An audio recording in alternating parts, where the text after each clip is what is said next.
Assalamualaikum warahmatullahi wabarakatuh. Kembali lagi dengan saya Sifa Aulia dari Prodi Pendidikan Ekonomi Universitas Pancasakti Bekasi. Video kali ini dibuat untuk memenuhi proyek UAS mata kuliah strategi pembelajaran dengan dosen pengampu yaitu Ibu Eka Putri SPD MTBT. Strategi pembelajaran. Pertanyaan pertama yaitu, menurut saudara, bagaimanakah cara memilih strategi pembelajaran yang tepat? Apa saja yang perlu dipertimbangkan terlebih dahulu sebelum memilih strategi pembelajaran tersebut? Nah, jawabannya yaitu, dalam memilih strategi pembelajaran yang tepat, ada beberapa prinsip-prinsip yang mesti dilakukan oleh pengajar dalam memilih strategi pembelajaran secara tepat dan akurat. Pertimbangan tersebut mesti berdasarkan pada penetapan yang pertama yaitu tujuan pembelajaran. Penetapan tujuan pembelajaran merupakan syarat mutlak bagi guru dalam memilih metode yang akan digunakan di dalam menyajikan materi pengajaran. Tujuan pembelajaran merupakan sasaran yang hendak dicapai pada akhir pengajaran serta kemampuan dan harus dimiliki siswa. Sasaran tersebut dapat terwujud dengan menggunakan metode-metode pembelajaran. Tujuan pembelajaran adalah kemampuan atau kompetensi atau keterampilan yang diharapkan dimiliki oleh siswa setelah mereka melakukan proses pembelajaran tertentu.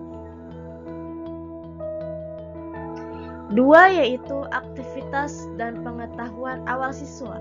Belajar merupakan berbuat memperoleh pengalaman tertentu sesuai dengan tujuan yang diharapkan.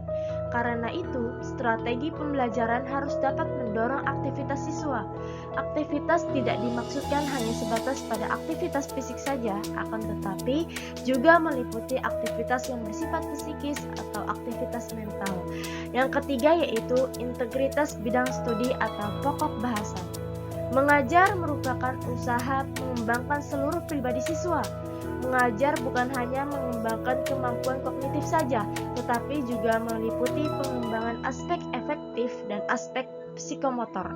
Karena itu, strategi pembelajaran harus dapat mengembangkan seluruh aspek kepribadian secara terintegritas. Yang keempat yaitu alokasi waktu dan sarana penunjang. Waktu yang tersedia dalam pemberian materi pembelajaran 1 jam pelajaran 45 menit. Maka metode yang digunakan telah dirancang sebelumnya, termasuk di dalamnya perangkat penunjang pembelajaran. Perangkat pembelajaran itu dapat dipergunakan oleh guru secara berulang-ulang, seperti transparan, chart, video pembelajaran, film, dan sebagainya. 5 yaitu jumlah siswa. Idealnya, metode yang kita terapkan di dalam kelas perlu mempertimbangkan jumlah siswa yang hadir, rasio guru dan siswa agar proses belajar mengajar efektif. Ukuran kelas menentukan keberhasilan terutama pengelolaan kelas dan penyampaian materi. Yang keenam yaitu pengalaman dan kewibawaan pengajar. Guru yang baik adalah guru yang berpengalaman. Peribahasa mengatakan pengalaman adalah guru yang baik. Hal ini diakui di lembaga pendidikan. Kriteria guru berpengalaman. Dia telah mengajar selama kurang lebih 10 tahun. Maka sekarang bagi calon kepala sekolah boleh mengajukan permohonan menjadi kepala sekolah bila telah mengajar minimal 5 tahun. Dengan demikian, guru harus memahami seluk-beluk persekolahan. Strata pendidikan bukan menjadi jaminan utama dalam keberhasilan belajar, akan tetapi pengalaman yang menentukan. Umpamanya, guru peka terhadap masalah, memecahkan masalah, memilih metode yang tepat, merumuskan tujuan instruksional, memotivasi siswa, mengelola siswa, mendapat umpan balik dalam proses belajar mengajar. Pertanyaan yang kedua yaitu, apakah strategi pembelajaran peningkatan kemampuan berpikir cocok digunakan pada setiap jenjang pendidikan? Utarakan pendapat saudara. Oke, menurut saya, penerapan strategi pembelajaran peningkatan kemampuan berpikir atau SPPKB dapat meningkatkan kemampuan hasil belajar siswa secara signifikan. Hal ini disebabkan karena strategi pembelajaran peningkatan kemampuan berpikir menuntut siswa untuk aktif dalam pembelajaran, sehingga pengetahuan yang diperoleh dapat disergap dengan baik. Penerapan strategi pembelajaran peningkatan kemampuan berpikir dalam pembelajaran juga meningkatkan kemampuan hasil belajar siswa dalam aspek pemahaman secara signifikan. Pertanyaan yang ketiga, apa yang akan saudara lakukan ketika strategi yang saudara terapkan ternyata tidak dapat membangkitkan motivasi siswa dalam belajar sehingga berdampak pada nilai akhir siswa? Apa tindakan saudara jika menemukan kasus demikian?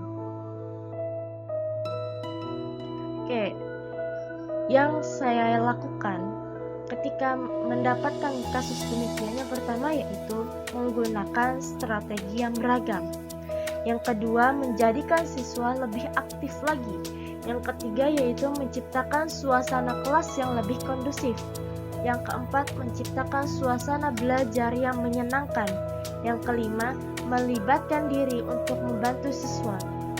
Guru ikut melibatkan diri dapat membantu siswa untuk memecahkan masalah yang siswa tidak bisa.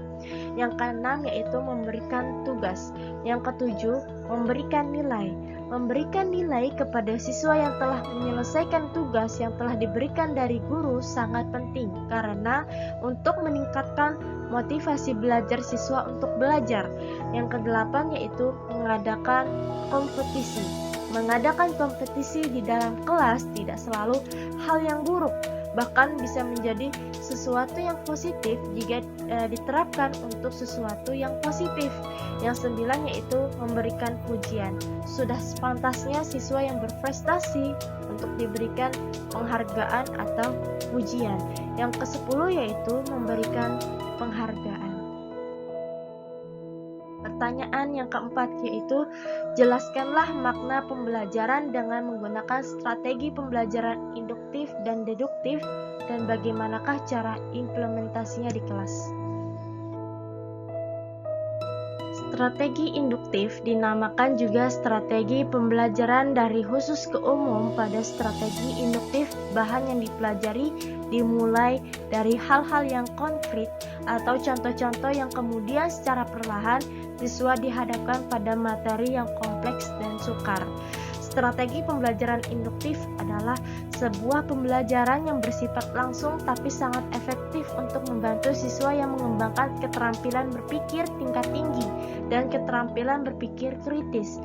Pada pembelajaran induktif, guru langsung memberikan presentasi informasi-informasi yang akan memberikan ilustrasi-ilustrasi tentang topik yang akan dipelajari siswa. Selanjutnya, guru membimbing siswa untuk menemukan pola-pola tertentu dari ilustrasi-ilustrasi yang diberikan tadi. Biasanya pembelajaran dilakukan dengan cara eksperimen, diskusi, dan demonstrasi.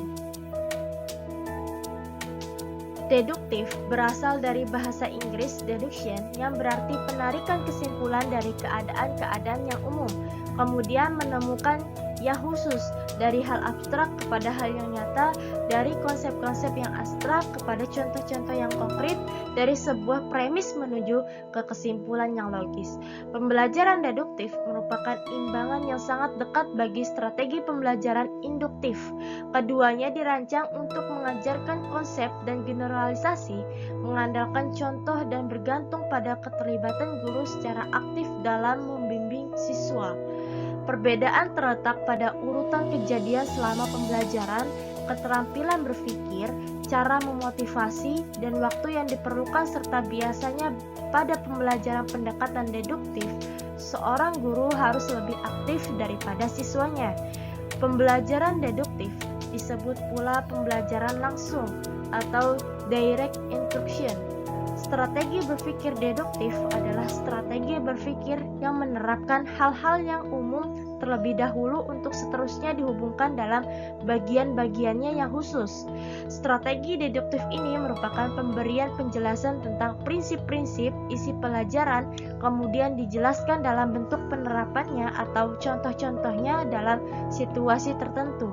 Strategi ini menjelaskan teori kebentuk realitas atau menjelaskan hal-hal yang bersifat umum ke yang bersifat khusus. Sekian dari saya, kurang lebihnya mohon maaf. Bila ada pertanyaan, bisa langsung tulis di kolom komentar. Terima kasih. Wassalamualaikum warahmatullahi wabarakatuh.